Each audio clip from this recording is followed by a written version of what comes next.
Susan, you are Tiger. You I don't know are. about that. Okay, moment of truth. Piers, yes or no? The biggest yes I have ever given anybody. Simon Cowell has built a reputation as the toughest judge on television, rarely letting his guard down in front of the cameras. But one woman has managed to crack that armor more than once, and her name is Susan Boyle. From the moment she stepped onto that Glasgow stage back in 2009, she changed the way the world saw him too. Now, nearly 17 years later, Simon has opened up about that day in a way fans never expected, and Susan has just made an announcement of her own that nobody saw coming. Stick around, because what happens next might surprise you. The audition that started it all. Long before anyone knew her name, Susan Boyle was just an unemployed woman from a small town in West Lothian, Scotland, walking onto a stage in front of a panel that had already decided who she was before she opened her mouth. Simon Cowell sat behind that desk expecting another forgettable audition. He later admitted that his expectations that day were, in his own words, quite low, and that he had silently hoped she would not even sing. Then she did. The moment Susan Boyle launched into I Dreamed a Dream from Les Miserables, the entire room shifted. Piers Morgan's jaw dropped. Amanda Holden gasped audibly. And Simon Cowell, the man famous for his icy stare and blunt put-downs, sat frozen, visibly caught off guard by a voice nobody in that auditorium expected to hear. The clip of that audition spread across the internet within days, and Susan's own biography traces how the performance turned her into an overnight global phenomenon, eventually racking up figures close to 100 million views worldwide, a number almost unheard of in the early days of viral video. What made the moment so powerful wasn't just the voice. It was the contrast. Susan had walked out looking like she did not belong on a talent show stage, and the judges, along with millions of viewers at home, had already formed a verdict in their minds. When she opened her mouth and delivered a performance that silenced the room, it forced everyone watching to confront their own snap judgment. That single audition, more than any other moment in the history of the Got Talent franchise, became a lesson in humility that Simon Cowell has referenced again and again over the years. The reaction inside the auditorium that day has been replayed so many times that it has become one of the most recognizable pieces of reality television ever filmed. Viewers have pointed out the exact moment Simon's expression shifted from bored indifference to genuine astonishment, a transition that happened within seconds of Susan's first few notes. That kind of unscripted, visible surprise is nearly impossible to fake on camera, which is part of why the clip resonated so strongly with people who had grown skeptical of reality television by 2009. It felt real precisely because none of the judges, least of all Simon, had time to compose themselves before the cameras caught their honest reactions. Susan finished the series in second place, losing out to the dance group Diversity. But the loss barely mattered. Her debut album, released just weeks after the final, shot straight to the top of the charts in the United Kingdom and became the best-selling album in the country that year. It was the beginning of a career nobody, including Susan herself, had truly prepared for.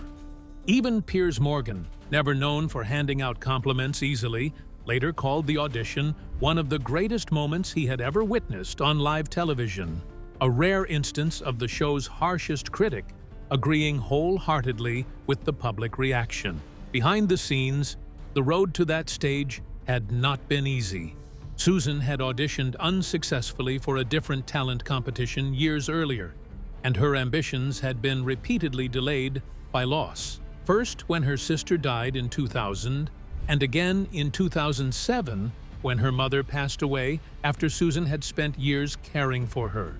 Friends said Susan decided to finally chase her dream, partly to honor her mother's memory, walking onto that Glasgow stage less than 2 years after burying her. That context, largely unknown to the millions watching live, made the moment even more remarkable once the full story came out in the days that followed. Amanda Holden would later describe Susan Boyle's audition as the biggest wake-up call the show had ever produced, a phrase that quickly became attached to one of television's most unforgettable moments. The judges' initial skepticism, followed by their stunned reactions once Susan began to sing, perfectly captured the public's own response and helped turn the performance into a cultural phenomenon. As clips spread rapidly across the internet, celebrities also joined in amplifying the moment. Among them were Demi Moore and Ashton Kutcher, who shared Susan's audition with their millions of followers on social media, introducing her remarkable performance to audiences far beyond the United Kingdom at a time when platforms like Twitter were only beginning to shape viral culture. The momentum was extraordinary. Within just 9 days, videos connected to Susan, including her Britain's Got Talent audition and an older recording of her performing Cry Me a River, had accumulated more than 100 million views. Almost overnight, a woman who had spent decades living a quiet life in a small Scottish village became one of the most recognized faces in the world. That night in Glasgow set two lives on a collision course that neither Susan nor Simon could have predicted. And what happened in the years after is where the real story begins. Simon Cowell's public regret years later. For a long time, Simon Cowell let the audition speak for itself. I knew the minute you walked out on that stage that we were going to hear something extraordinary, and I was right. He praised Susan publicly, called her one of the greatest moments in the show's history, and made sure clips of her performance stayed in constant rotation whenever the franchise wanted to remind audiences of its power to surprise. But it wasn't until 2026, nearly 2 decades after that first audition, that Simon said something that caught even longtime fans off guard. Sitting down for the first episode of Jamie East's Celebrity Trenches podcast, Simon reflected on how he, Piers Morgan, and Amanda Holden had reacted the moment Susan walked out. Simon opened up about the panel's now infamous facial expressions on that podcast appearance, calling the moment a wake-up call and admitting the trio had looked, in blunt terms, disgusting in their initial skepticism. He did not stop there. He openly acknowledged that all 3 judges had misjudged her long before she sang a single note, and that the entire moment served as a lesson in never underestimating someone based on appearance alone. This wasn't the polished, rehearsed praise Simon usually gives about the franchise's biggest moments. It read as something closer to genuine reflection, the kind that comes from a person looking back at a mistake they still think about. Around the same time, Simon revisited the audition again during a conversation for America's Got Talent, sitting beside host Terry Crews to rewatch the old footage. He admitted that he had been having a difficult day before Susan walked out, and that he had privately hoped no one else would sing because he had already sat through so many rough auditions. When Susan proved him wrong, he told the story again in a separate conversation, revisiting the lesson he took from that day, calling her the perfect example of why nobody should judge a book by its cover. The timing of these comments, arriving in the same year Susan was preparing her own return to music, gave the reflection extra weight. It wasn't just Simon revisiting an old clip for nostalgia. It felt like an acknowledgement that the moment shaped him just as much as it shaped her, and that the lesson never fully left him, even after 17 years in the industry. It also fits a pattern Simon has followed for most of his career, building an empire out of moments exactly like this one. He started out working in the mailroom at EMI Music Publishing before moving into artist management and eventually launching his own label, Fanfare Records, which struggled financially before he rebuilt his career at BMG.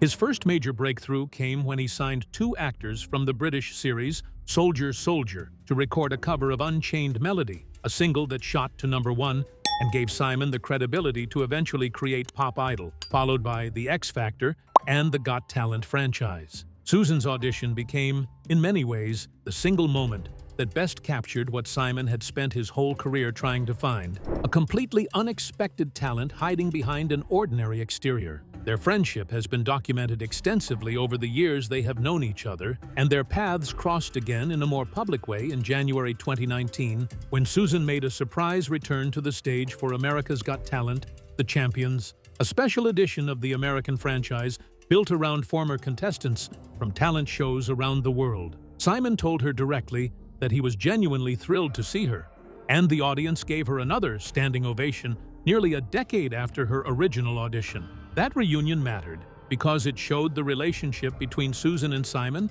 had never really faded, even during the long stretches when she stayed out of the spotlight entirely. That is part of why his 2026 comments carried extra significance. Simon has judged thousands of auditions over more than 2 decades of television, but very few have prompted him to publicly revisit his own initial reaction with anything close to regret. Even fellow panelists from that 2009 series have echoed similar sentiments over the years, with Amanda Holden repeatedly calling the moment a lesson in humility for everyone involved, judges included. By 2026, Simon's business empire stretched far beyond a single audition or even a single television format. He built Psycho Entertainment into a company that owned rights across music, television, and film, structuring deals so that he earned recurring revenue from format licensing whenever a version of The X Factor or Got Talent launched in a new country. That approach to ownership, rather than simply collecting a judging paycheck,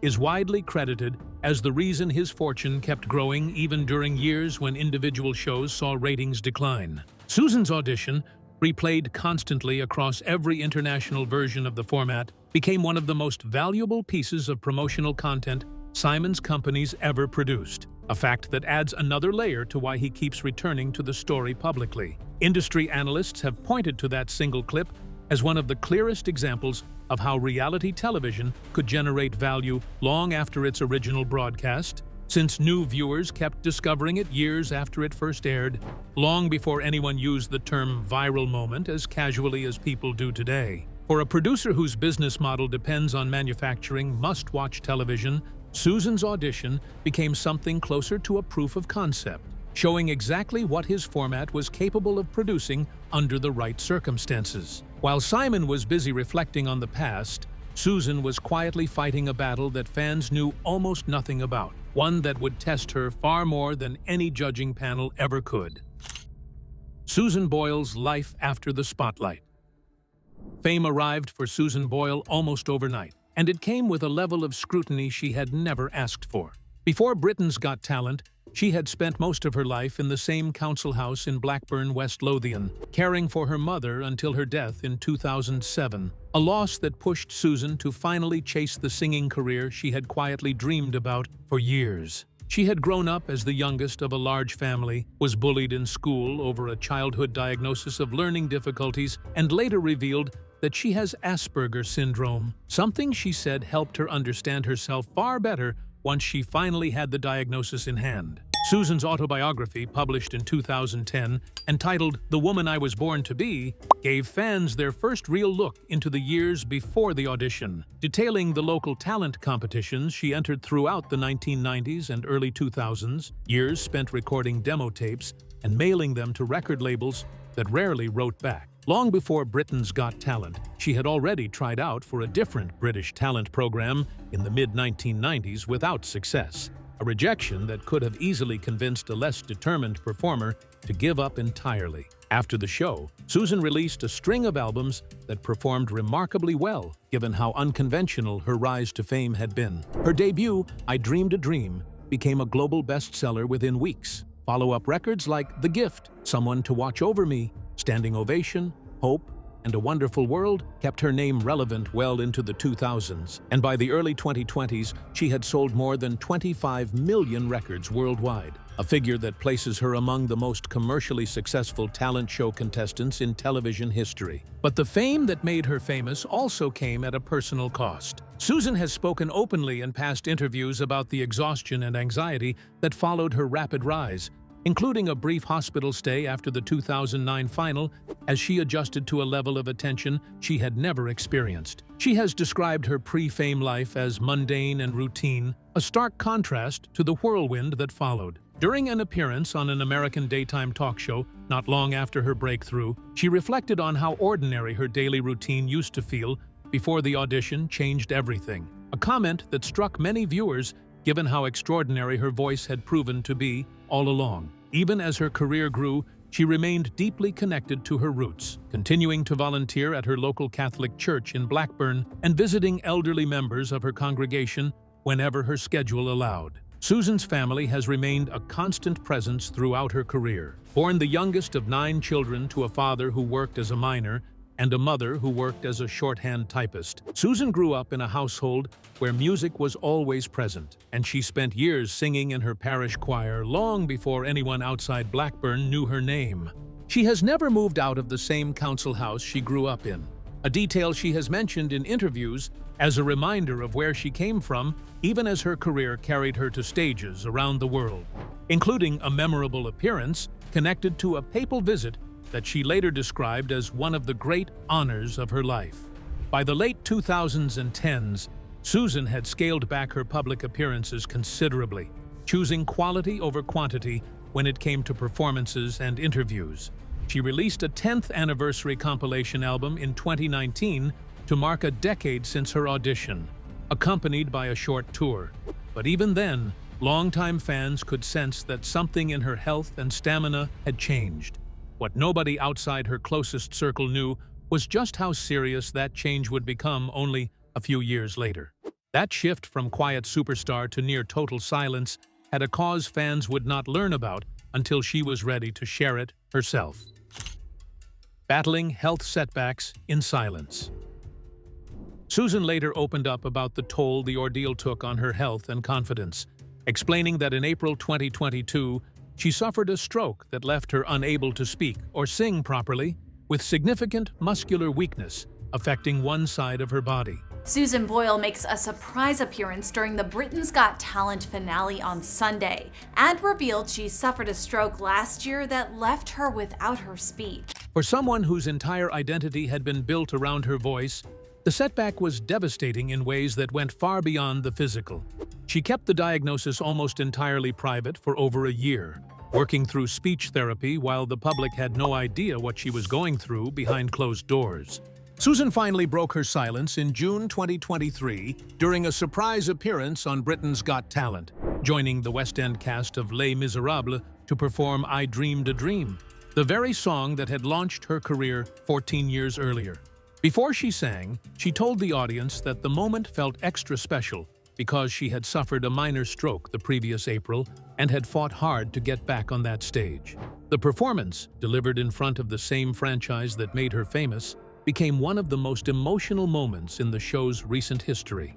The stroke also forced Susan to confront just how much her sense of self was tied to her voice, something she had relied on since childhood as a way of connecting with people even when everyday social situations felt overwhelming. In interviews since, she has described those early months of rehabilitation as some of the most frightening of her life, admitting there were stretches where she genuinely did not know if she would ever sing publicly again. That uncertainty, more than the physical symptoms themselves, seemed to weigh on her the heaviest during the early stages of treatment. Recovery did not happen quickly. Susan has since described the process as slow and difficult, explaining that her voice only started returning gradually after weeks of intensive speech therapy combined with vocal coaching sessions designed specifically to rebuild her singing ability. She has compared the rehabilitation to taking small, careful steps, warning that pushing too hard too fast risked undoing the progress she had fought so hard to make. Confidence, she admitted, took even longer to rebuild than her voice did. Despite the setback, Susan never fully stepped away from public life. She made a cameo appearance connected to a Rupert Everett film project, contributed a new song to the soundtrack, and spoke about an upcoming documentary and drama project still in development. Speaking to a Scottish broadcaster near the end of 2024, she described the ordeal bluntly, saying she had suffered a major stroke roughly 3 years earlier and had needed to fight her way back, admitting the process had been hard while insisting it had also given her a renewed hunger to keep going. She has also discussed working on a biopic covering her own remarkable story and her plans to step back from touring afterward, a project she has said she hopes to complete before eventually retiring from recording altogether. Throughout the ordeal, Susan leaned heavily on her longtime manager and her close circle of family and church friends back in Blackburn, the same support network that had carried her through the sudden fame of 2009. Those closest to her have said the stroke recovery mirrored the same determination she showed as an unknown singer walking onto a stage full of skeptics, a quiet stubbornness that refused to accept the idea her singing career was simply over. That determination echoed the same spirit that carried her through earlier hardships, from years of unanswered demo tapes to the loss of both her sister and her mother, long before fame ever arrived. Just when it seemed Susan might quietly fade from the public eye for good, 2026 brought a comeback nobody expected, least of all the woman at the center of it. The comeback no one predicted. In May 2026, Susan shocked her followers by wiping her Instagram account almost completely clean, leaving behind a single post featuring a new blonde hairstyle and a caption teasing that a new era was starting. Fans immediately speculated about what she meant, and within days, the answer arrived. Susan confirmed she was returning to the recording studio for the first time since 2019 to work on a new project titled Just One, marking her first new material in 6 years. Speaking about the return, Susan called the experience wonderful and emotional, admitting that stepping back into a recording booth was something she had once been told she might never do again. She specifically thanked her longtime manager Geraldine for standing by her through the entire ordeal, crediting that support system with helping her find her way back to what she called her happy place. The new single arrived as part of a partnership tied to a well-known ice cream brand's jingle, a light-hearted project that nonetheless carried enormous emotional weight, given everything Susan had overcome to record it. She described taking wee baby steps with her singing, cautioning that moving too quickly in recovery risked undoing months of hard-won progress, and admitted her confidence had taken even longer to rebuild than her physical voice. Still, she said music remained her life, and that being unable to sing during the worst of her recovery had left a void nothing else could fill. Festival organizers described her booking as one of the most meaningful additions to the lineup, which also includes acts like the Jacksons and Bonnie Tyler, noting that Susan herself said she felt delighted to be performing at her first ever festival appearance and that it felt fitting for it to be happening in Scotland, the country that first embraced her 17 years earlier. The Red Hot Chili Pipers, who will share the stage with her, called the collaboration a rare moment created specifically for the occasion, adding that festivals built around genuine emotional connection are the ones that tend to stand out most to audiences. The comeback did not stop at music. Organizers confirmed the booking in an official announcement, revealing that Susan would make her first ever festival appearance at Summer's End Angus, scheduled for August 2026 at the Brecon Castle Showgrounds in Scotland, joining the Red Hot Chili Pipers for a special collaborative set. For a performer who had largely avoided large-scale live commercial shows since before the pandemic, the announcement marked a genuinely significant milestone in her recovery journey, and organizers called her involvement one of the most meaningful bookings in the festival's short history. Simon, for his part, appeared genuinely delighted when told about Susan's transformation and renewed energy during an interview timed around America's Got Talent's 10th anniversary of his own judging tenure on the American version of the show. He gushed that he adored her and credited her with doing more good for the Got Talent franchise than almost any other contestant in its history. She never wished to be famous, she wanted to be a singer, and she doesn't conform. She's just a normal person who thought this was her last opportunity. Even joking that nobody had bothered to give him an award for reaching his own decade-long milestone on the panel. That same year, Simon also introduced a new approach to auditions on his shows, inviting contestants into his own home for private conversations before their televised auditions. A shift, he said, helped him get to know performers as people rather than just acts competing for a golden buzzer. With Susan back in the studio and Simon reflecting publicly on the moment that connected them, both of their stories now point toward a shared future that fans are only beginning to piece together. What lies ahead for Susan Boyle and Simon Cowell? Susan has been candid about the fact that her comeback will not last forever. She has said she plans to retire from music around 2027, once she finishes recording a final album and completes work on the long-discussed biopic covering her life story. For a woman who once described her ambitions as simply wanting to be as successful as her idol Elaine Paige, the idea of closing out her career on her own terms, backed by a festival appearance and a chart-worthy new single, represents a full-circle moment few could have scripted better. Simon has also spoken about how a serious cycling accident in August 2020, which left him with a broken back, pushed him toward major lifestyle changes, including cutting sugar, meat, dairy, and gluten from his diet. He has credited that health scare with giving him a renewed sense of focus heading into his 60s. Much in the same way, Susan has described her own recovery as a source of unexpected motivation rather than pure hardship. Two very different health setbacks, separated by roughly 2 years, ended up shaping both of their outlooks on the years they have left in the industry that first connected them. Simon, meanwhile, shows no signs of slowing down. Now, in his mid-60s, he remains an active judge and executive producer across the Got Talent franchise, continuing to oversee both the British and American versions of the show that made his name synonymous with talent television. His net worth is widely estimated at around $600 million in 2026, built not just on judging fees, but on decades of format ownership, licensing deals, and his production company Psycho, which continues to generate revenue long after many of his original shows have ended their runs.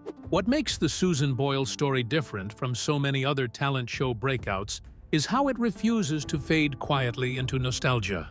Nearly 2 decades after that Glasgow audition, both Simon and Susan keep finding new reasons to revisit it, whether through a podcast confession, a stroke recovery update, or a surprise festival booking. Their connection has become less about a single viral moment and more about a shared history that keeps writing new chapters, long after most people assumed the story had already ended.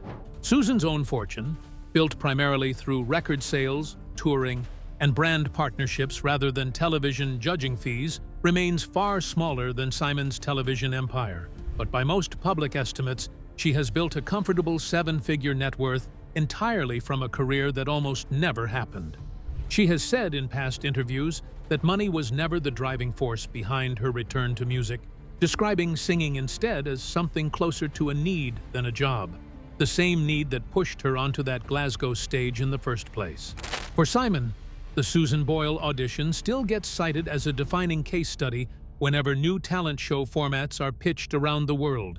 Proof that the format he built can still produce moments no scripted television show could ever manufacture on purpose.